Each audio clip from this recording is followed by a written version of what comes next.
তুমি না তোমার টুনি কথা শোনে না, চারটার লগে ট্রেডিং মারে আমায় চিনে না। ও কিরে ওই, তুই আমগো খেতে ঘাস কাটস কে? ওই শোনস না তুই বাল কথা? আমগো খেতে ঘাস, চুপ কর। আমাগো খেতে ঘাস কাট করাইছে, আবার আমারই কষ্ট করবার। তো সাহস তো কম না। দাঁড়া বাইঞ্চত, আমি আনি আমার সাগরে ডাক দিয়ে নিয়ে এসেছি। যা কারে লয়ে বিলে এবারে ভয় পাই না আমি। দাদা আমারে মারতে।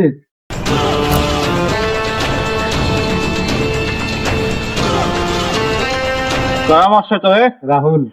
হ্যাঁ, আমাকে খেতে ঘাস কাটাচ্ছে, আমি তো সিধা আমারই মারছে। যত সবাই যায় গেছি কিউরে বেঞ্চ একলা পায়ে তো খুব মাইটা দিলি, এখন আয় না। কি কস? আয় আয় আয়। ওই বেঞ্চ তুমি আটজনের মাইরে হ্যালো